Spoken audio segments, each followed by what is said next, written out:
Live from our studios in New York City and San Francisco, it's First and Life with your hosts Corey Lucci and Steve Hoyam. We tackle talk with purpose.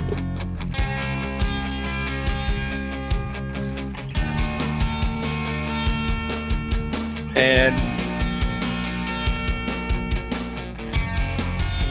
Hoyam, soon to be joined with the other co-host, Corey Lucci. As soon as we can get him online. Corey is battling with the technical difficulties as we do from time to time, but we are here. It is August 30th, and we're ready to talk about football. We had some college games kick off last night, some preseason games, so the situation getting down to the 53-man roster is getting a little more finality. The Turk is busy cutting and finding new homes for players. Well, that isn't usually what the Turk does, but he sends them on their merry way and lets their agents or whomever try to pick up pieces there, and sometimes the game of musical chairs stops. But you are listening to our show, a couple of former players who've gone through all that good stuff and are here to tell about it. We are First in Life. It is First in Life's Friday show. We come to you live every Friday at 11 a.m. Pacific, 2 p.m. Eastern, and I've got my other co-host on here, Mr. Corey Lucci. How are you doing today, Corey? I'm here, partner. How's it going? It's going great. We just got the show kicked off. We're letting everyone know that they're listening to First in Life. We can be found at www.firstinlife.com, FIRSTANDLIFE.com, and we're also on Twitter and Facebook. Please check us out. We like to be loved on Twitter and Facebook. And if you're listening live today, we do encourage you to call in 714-510-3759. You can add to the discussion. Today we're going to talk about CTE, concussion-related lawsuits, settlements, the NFL, preseason training camp. The end of training camp and the end of preseason is upon us, and we're going to figure out what's going on there and what might happen. And let's see, what else? College football. I want to talk about college football. We kicked off a great season. Corey and I are both looking forward to the college season. We've got our favorite teams are in the mix, so we'll have some stuff to talk about there, and just the usual stuff. So how are you doing, Corey? I'm well, partner. It's funny that you mentioned college football because I'm feeling a little proud today, I must say, because my Gamecocks managed to knock off the Fighting Tar Heels of North Carolina. I think the final score was 27-10. Truth be told, it was never really a close game. But of course, after so much hype around Clowney, in a lot of ways, I think the game, Steve, maybe, at least hopefully, has humbled him, just a bit, so that he will get back into his quote-unquote form from last year. Okay. He started out struggling, bro.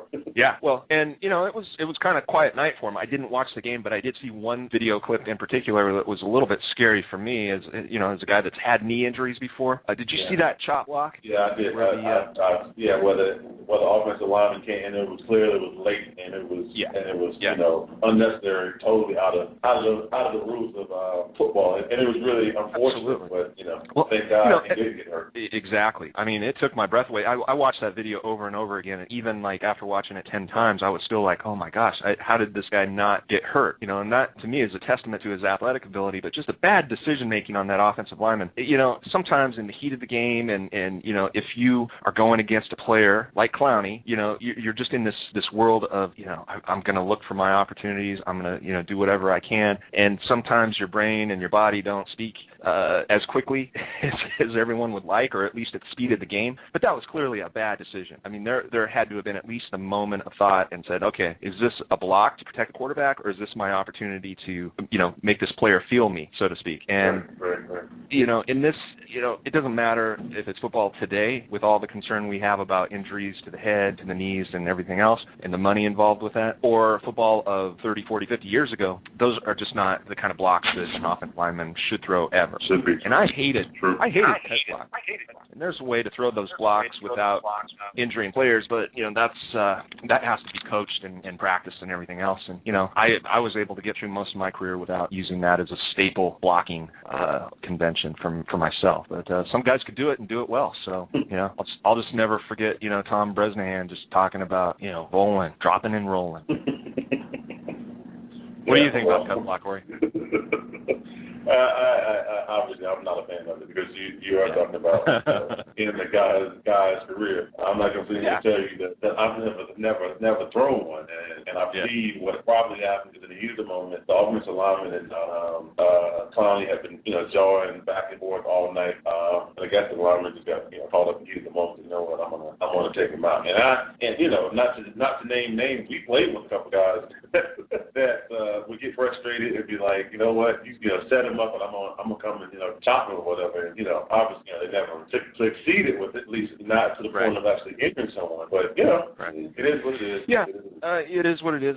I don't think the intent, even on the most the evilest, nastiest players out there, I don't think the intent is ever to really ruin a guy's career. But there is from time to time people get frustrated and angry, and they don't mind if a guy is banged up a little bit. That's part of the game, right?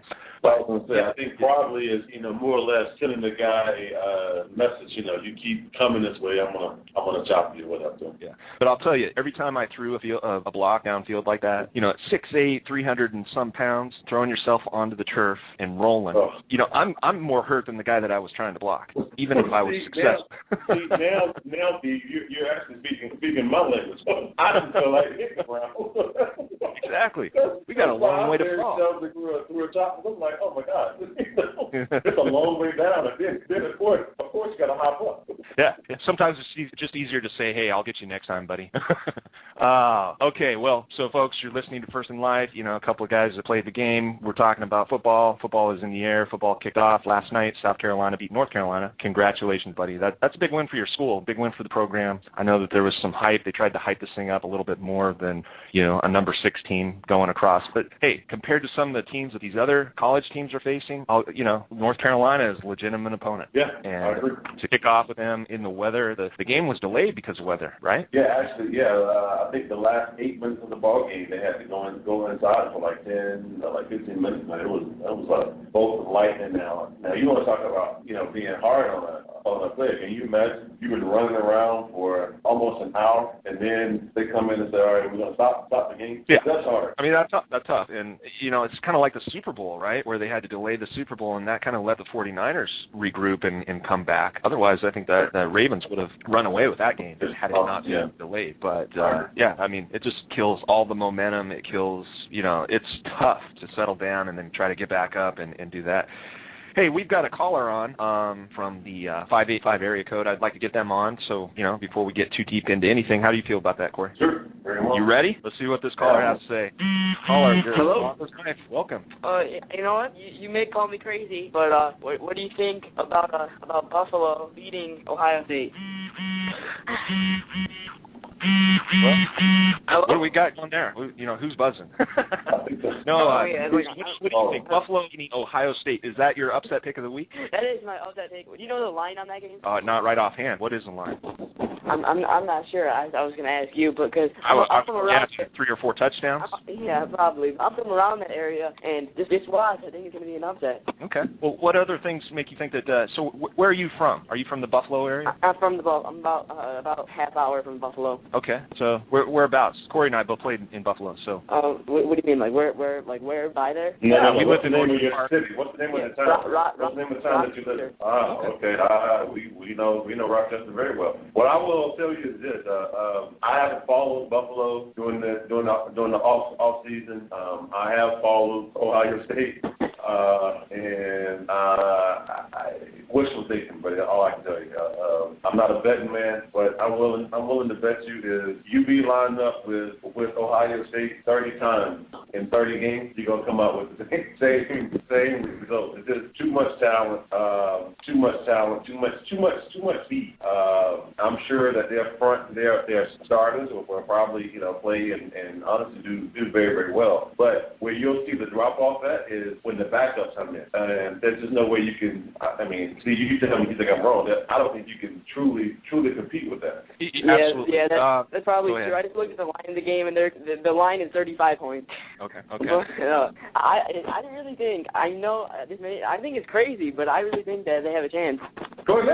Look, hey, don't get me wrong. I mean, you're right. They do have a chance. It's just how much of a chance. I mean, the fact that they're suiting up and they're going to play the game, they have a chance. But a realistic chance, I'm telling you, if they play them 30 times over the next 30 days or over the next 30 years, I'm not a betting fan, but I'm trying to be as honest with you as I can. Ohio State has their third string guys, or guys that probably aren't even dressing, are just as good as the guys that are starting for UB. And I'm trying to speak as free and as real as I can. So Hey, caller, I didn't get your name. What's your name? Oh, we lost our caller. I think he's a little pissed off at me because of this is exactly why I love college football, is because absolutely, can they beat Ohio State? Yes, they can. Will they beat Ohio State? Probably not. And, for my family, in-laws listening in the beautiful state of Ohio, there's no way Ohio State's going to lose at home to Buffalo. See, and that's one thing about it. We have a balancing act. You're the light yin and I'm the light yang. Can they beat Ohio State? Absolutely not. Will they beat Ohio State? Absolutely not. I'm sorry. No. And the reason I say this is Colin Cowherd said it best.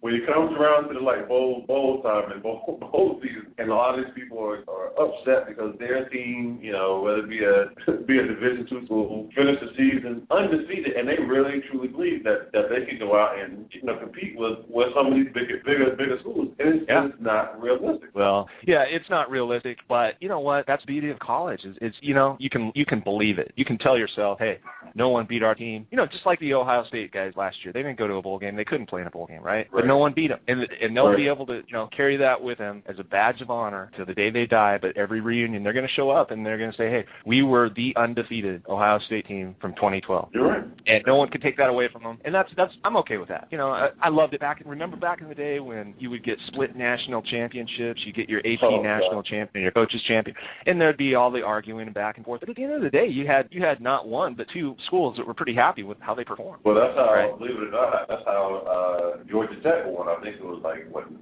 89, 90, whatever that was. That was their main claim to fame. They split it with Colorado, I believe, right? Yes.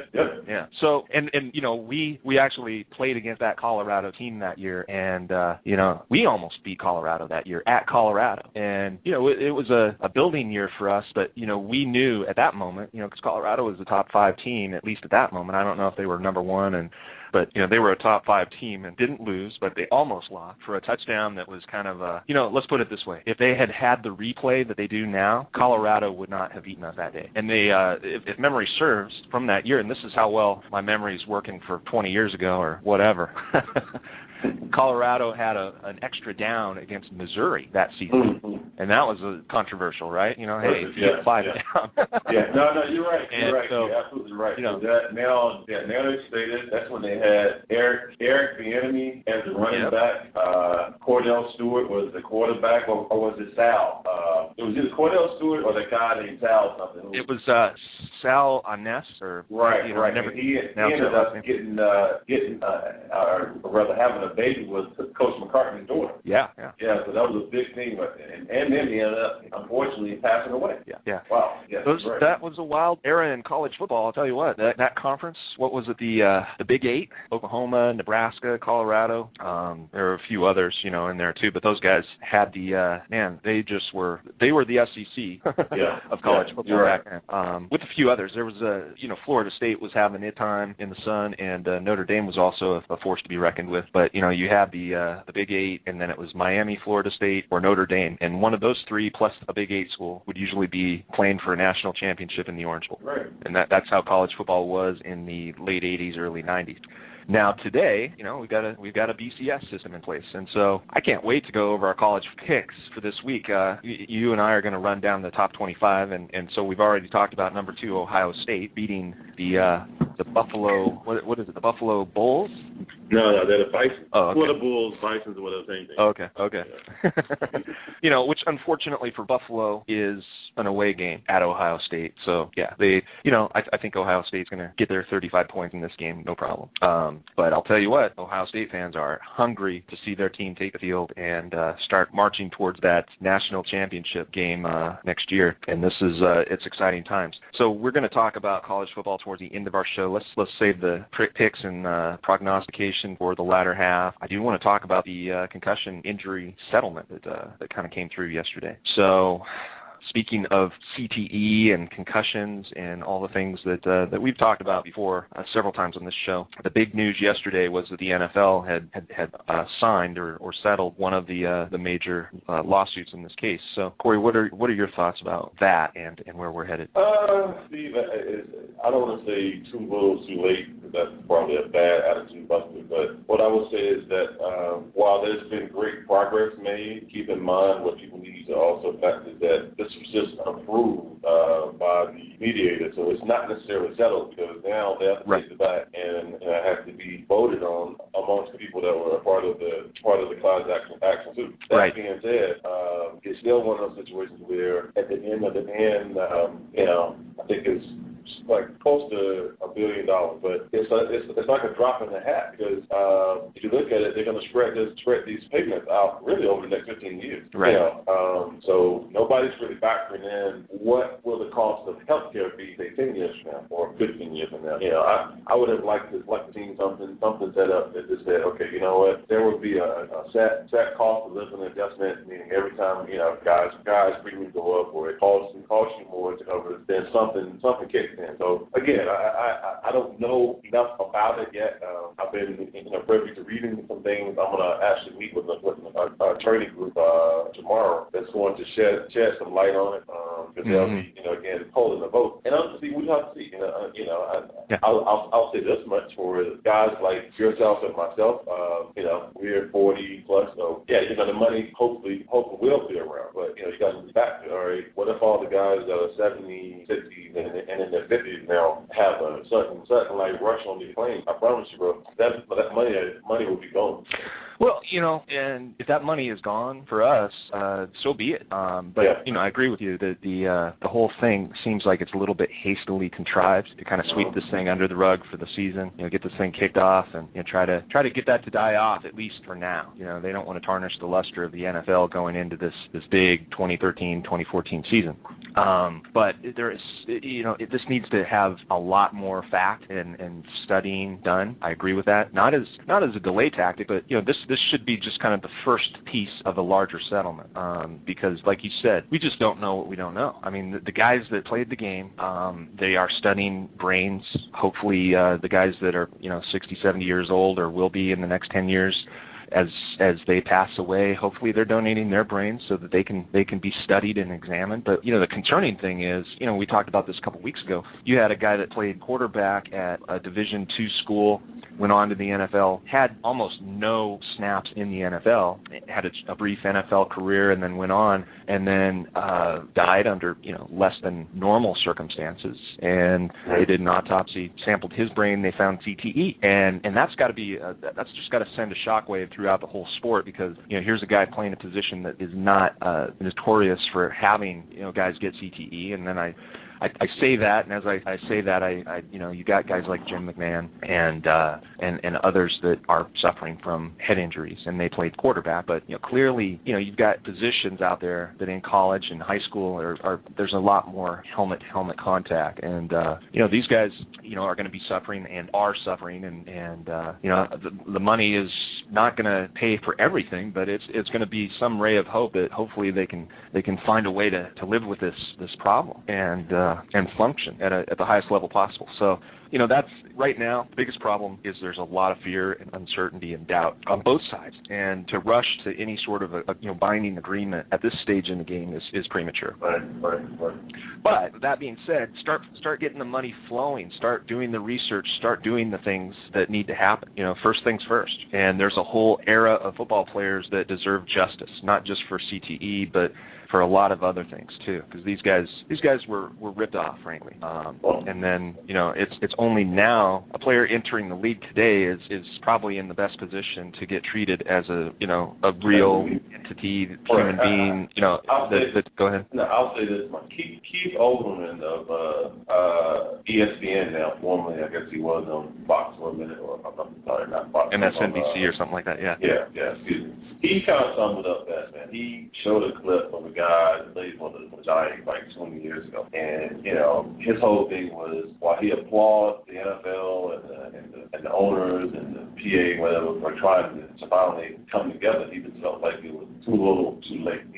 Right. He needed this money 20 years ago. So now they're just finally doing something about it. And on the back end, you can't help but stop there. Okay, well, let's think about how insulting this is. And for all the fans out there that are hearing this, I want you to think twice before you agree or you disagree. The NFL is on pace to make $12 billion this year. Right. $12 billion with a B. And they basically made this announcement that said that they were going to give out roughly $900 million, but it's over. Again, it's over about a 15-year period of time. So it's really safe to say that, all right, they're going to probably shell out about $150 million, maybe $200 million starting out. And, again, while it sounds great on paper, it sounds like a lot of money. There's some 17,000 former players out here. So when you start doing the math and the pros and the cons, it just doesn't add up. Right. And it doesn't take absolutely. So 17,000 former players, I don't know how much that number changes. Guys are dying. That's life. I mean, you look at any group, and whether you're talking about like World War II veterans, and there's almost no one left in that category. You're going to have former players, and we were just talking the other day. I mean, every day there are new former players, and new former players are what's happening in training camp right now as we speak. So for all of us out there, you're listening to First and Life on Blog Talk Radio. If you'd like to call and get in on this discussion, we're talking about CTE, we're talking about the proposed settlement for brain injuries. This is the future of the sport, really.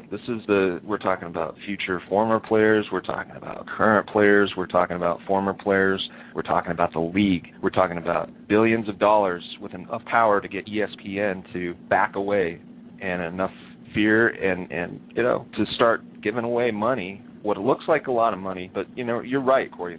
When you take $1 billion and you spread it out over 15 years for a league that's making all the billions of dollars that they're going to make this year and have made billions of dollars, this is really just it's almost an insult. But that being said, if you'd like to call in and give us your opinion, your thoughts, your views, the number is 714-510-3759. Again, that's 714-510-3759. Let's move on a little bit.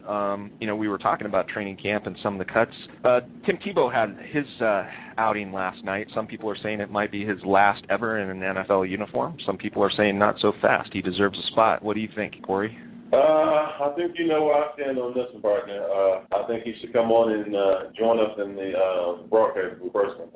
There you go. I think he's had a great run at it. I think while he still has, as I would call it, street cred, obviously I'm not saying he should quit, but if Patriots cut him, I don't think he should continue down this path. And I'm trying to choose my words carefully, but he just got to a point where it's almost like common. Yeah. Here's my thought. The stats and everything else, it wasn't a beautiful thing, right? But he went in there, and he actually was responsible or partially responsible for the winning points of that game. He won the game, and that's kind of the mark of Tim Tebow, right? It ain't pretty, but he wins, I mean, if this guy was going out and losing football games, it would be a different story, but the fact is, we're talking about a guy that's been winning football games, playing a position that he's probably not cut out for, but, there's no question he's an athlete, so that'll be interesting. See what the Patriots decide to do with Tebow. I mean, it's not like they don't have a quarterback, so I'm surprised that they've tried to use him at quarterback. I thought that they would try to, maybe line him up in some sort of tight end configuration, just given their need for tight ends. But, who knows? Yeah. The Raiders, on the other hand, have handed the starting quarterback job to Terrell Pryor, who his performance was less than stellar. Yeah. His performance go ahead. Kind of like picking the less of the two evils, and you hate to say it like that, but God bless the Raiders and God bless Pryor. I will say that he had a stellar college career. He technically got to the Raiders late, so he was this is probably really his first real year of being comfortable in the Ashland system. And then of course you remember they changed coaches, they changed general managers and everything else. So kudos to him. Wish him nothing but the best. Right. But it's going to be another one of those long seasons for the Raider fans. Yeah. It's just one of those situations where they leave me speechless. Yeah. So I just don't know. First thing when I think Raiders. Okay. So I got the Raiders in my backyard. You got the Jets in your backyard. Who's got the worst team in their backyard? Things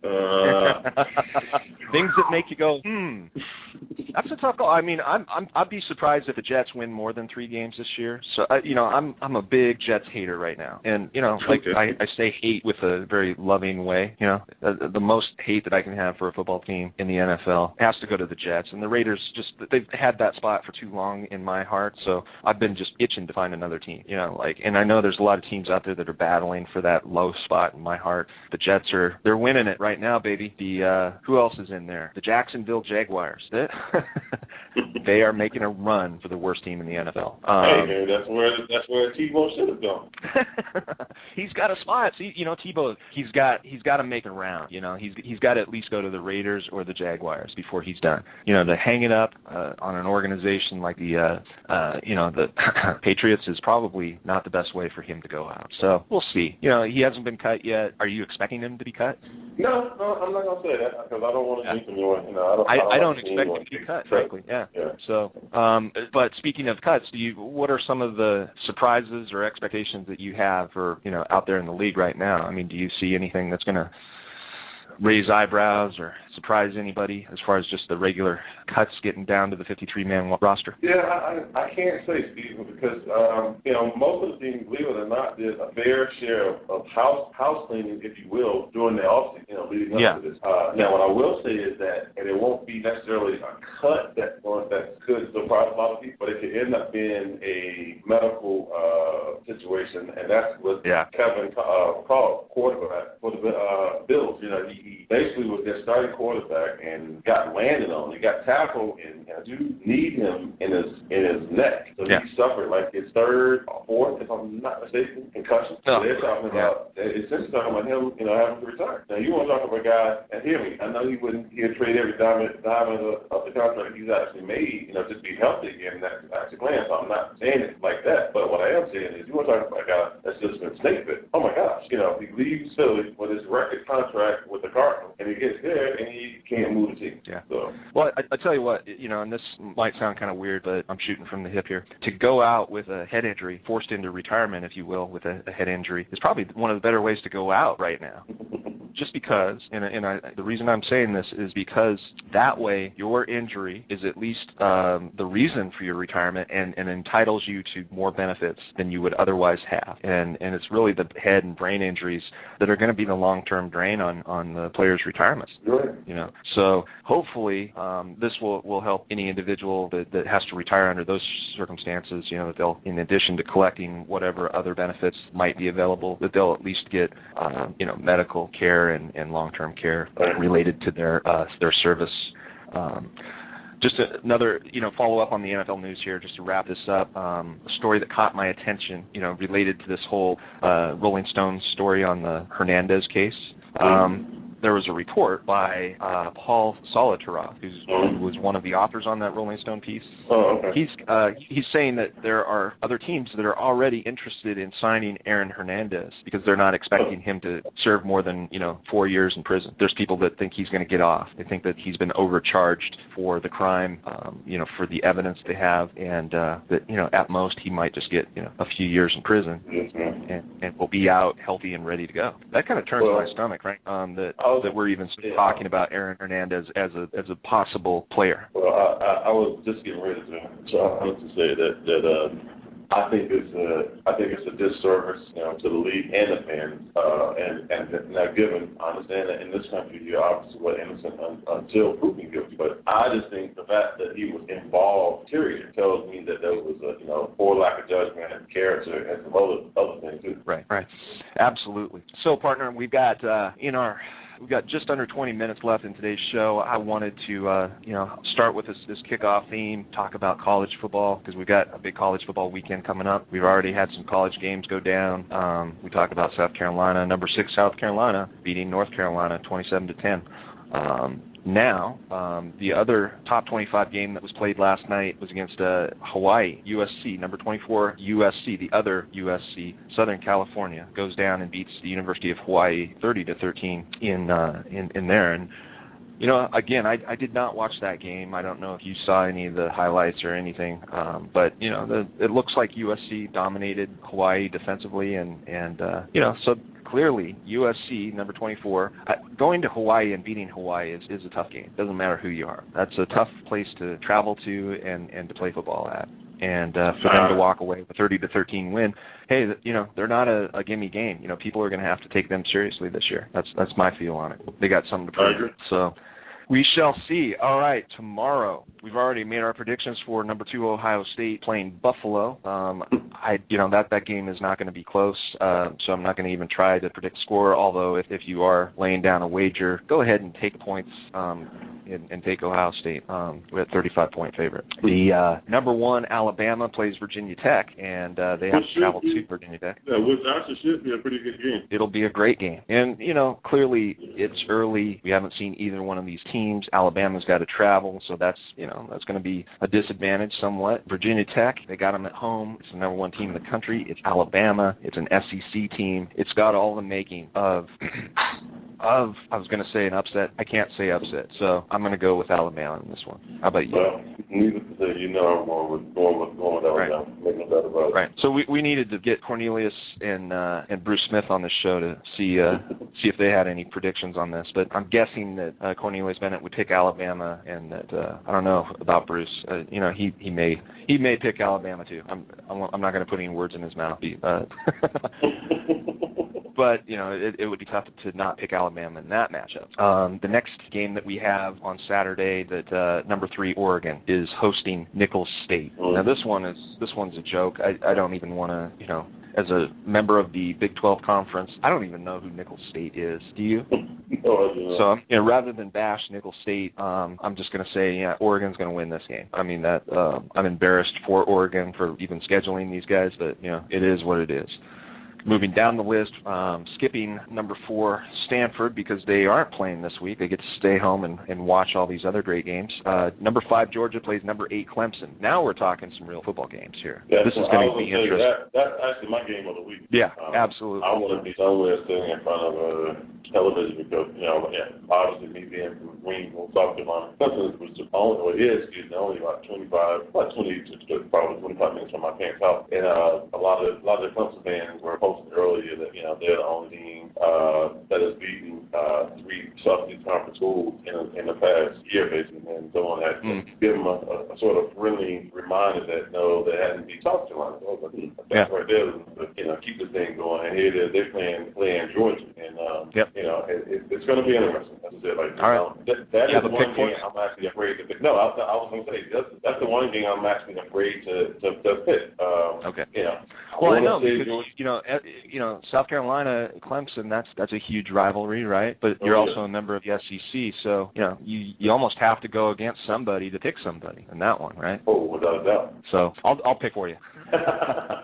I'm gonna pick Clemson in this one because they are the home team and they're fired up to play a number 5 Georgia SEC team. They've got the momentum from an energy standpoint. So my money is on Clemson to beat Georgia. And I'm saying that because the next game that we're going to talk about, Rice versus A&M, I'm actually going to go. This is where I'm going to put it out there. This is my major upset of the week. I'm going to predict that Rice goes to A&M and beats the Aggies. What are your thoughts on that one? See, and I know you probably think I'm crazy, but I'm going to go ahead and I'm going to agree with you on that one. Oh, wow. Okay. I'm going to agree with you. Well, and here's why, I'm going to agree with you. Hey, it's live. Our fans are actually hearing it. I'm agreeing with Steve on most of the Wow, you took, I was ready to have a discussion here, but, we'll just share with you. Here's my thought. Just like Clemson and South Carolina, right? Rice and A&M are no strangers. And, A&M's always had the upper hand in that battle. I mean, they're they're in the SEC now, and they were, usually the winners of those games. But there's definitely some bad blood between those schools, respect and all the things that go with that kind of rivalry. A&M, I think they're a little bit distracted this year. They're not. It's not like last year where they're going to sneak up on people. Yeah, they're more than a little bit distracted, bro. Come on, NCAA coming to your school 5 days before you kick off. Come on, you know what I mean? Yeah. And then, we didn't get a chance to really talk about this, but I'll just say, like the slap on the wrist for Johnny Manziel is, people are talking about it as kind of a joke because basically they're saying, okay, the new term for, you measure time in Manziels, which apparently is 1/3. Our show is 2 Manziel segments long because Johnny Manziel was suspended for 1/2 of one game against Rice. That was, that's an insult. And, the NCAA should feel slapped in the face. As a football fan, I feel slapped in the face. As a college football supporter, I feel slapped in the face. There's either nothing there or there's everything there. I mean, we had programs go down for much less than what Johnny Manziel stands accused of. And I mean, this is just one of many transgressions this guy's had. So A&M is, they're doing what they think they need to do. The hypocrisy of the NCAA is always there, but this is by sitting Manziel in the first half and having him come out of the tunnel in the second half. That's just going to fire up their fans even more, right? It's almost better this way for them. So it's ridiculous. So we're going to pick Rice to upset number 7 A&M, and hopefully some of this Manziel stuff gets taken care of, and we don't have to hear about Texas A&M every single day. All right, moving it right along here, we got Toledo going on to take care of the number 10 Florida Gators. There's no way that Toledo's going to win this game. Yeah, I agree. Okay. Number 12, LSU takes on number 20 TCU at TCU. Man, this game has some makings of an upset. TCU's been fairly strong the last few years. I don't know, and I'm not close enough to either program, but what I can tell you is based on last year, I would predict TCU to beat LSU. But I think I'm going to go with the Vegas money on this one, and I think LSU's going to be the winner of this game. Mississippi State versus number 3 Oklahoma State. Who's your pick? Contrary to what my mind is telling me, I'm going to say Mississippi State. Okay. Well, you know what? I'm going to agree with you on that one. And I didn't just choose them because they haven't talked to the conference either. I mean, Oklahoma State's had a good run. I just, they got to watch out for hosting a Southeastern Conference school coming in. First game of the season. It will be interesting. So we'll just have to wait and see. Can't wait. That's why they play the game. Notre Dame plays Temple. Yeah, Notre Dame. Even though they don't have their starting quarterback and all that, Notre Dame. Yeah. I don't think they're gonna fall off too much. Texas versus Texas. Yeah, Texas. Yeah, no surprises, no shockers there. Moving down the list, number 16 Oklahoma hosts Louisiana Monroe. I don't think Oklahoma's going to struggle. Yeah. Michigan versus Central Michigan. Yeah. Although those battles have been interesting the last few years. I think Michigan's they're fed up and they're ready to get back into the top 10. So this is the next game for them. Number 18 Nebraska versus Wyoming.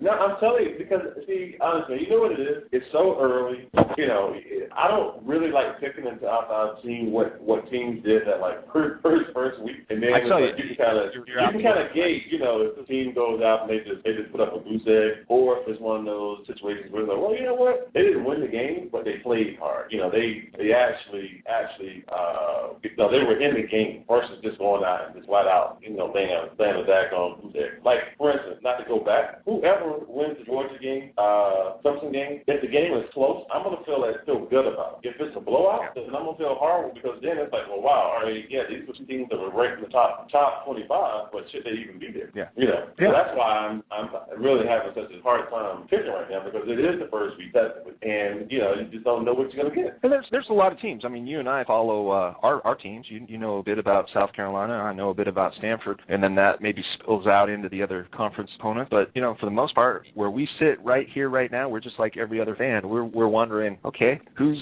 really what they say they are? And there you go. And I promise you, I won't be so hesitant next week. It's just this week is just like, Now, if it's one of those obvious ones, fine. But guess what? It's both of those teams, if you think about it, are rebuilding it. Right. If it's a close game or if the score is, reasonably close, look at how your team does in the second half, and that will be a good indicator of how they do for the rest of the year. Yeah, you're right.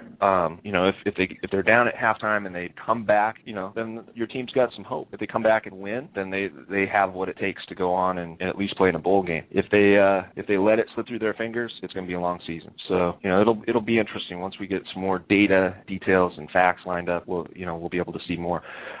Moving right along here, we're getting hopefully we can get through the top 20. Boise State, number 19, goes on to play the Washington Huskies at Seattle. What's your pick? I've just learned from the past, I'm not picking against Boise State.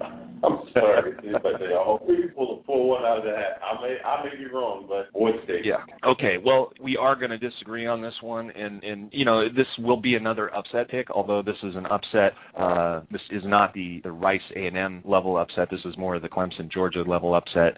I'm going to pick Washington, and I'll just be honest here. First reason here is I'm a Pac-12 guy, so I got to root for the conference in this game. I went to high school in Boise, Idaho, but Boise State. Apologies to all my Bronco fans. My sister lives in Boise. She wears blue and gold and blue and orange on the weekends. Washington is going to beat Boise State. Seattle is it's a tough place to play. The fans are going to be energized because Boise State is one of those teams that will bring the fan. Both the Bronco fans and Husky fans will show up, and Washington will win. We got 90 seconds left, so let's go. 21 UCLA versus Nevada. I'm going to go with UCLA. I agree. You agree? Cal hosts 22 Northwestern. I think Northwestern is going to kick the crap out of Cal, but that's my opinion. You got a thought? Yeah, that's because you don't like Cal, but I agree. Okay. Oregon State's going to beat Eastern Washington, and number 23 Wisconsin's going to beat Massachusetts. I agree. All right. Okay, so sounds like we only have a couple small disagreements on our picks, and I'm excited for college football. And so everyone listening, you have been listening to First in Life on this Friday. Steve and Corey talking to you live. We will be back next Friday live, and we'd also like to get your comments. So if you'd like to hear from us more often throughout the week, we're thinking about doing a couple of special shows, especially as the football season gets kicked off here. Give us your Twitter, Facebook, our website. Let us know what you would think, what you'd like to hear about that's football related or not football related or slightly related, and take care of yourself. All right, partner. We'll talk to you later. You too. Thank you for listening to another episode of First in Life. Please visit our website at www.firstinlife.com and join us live every Friday as we tackle talk with purpose.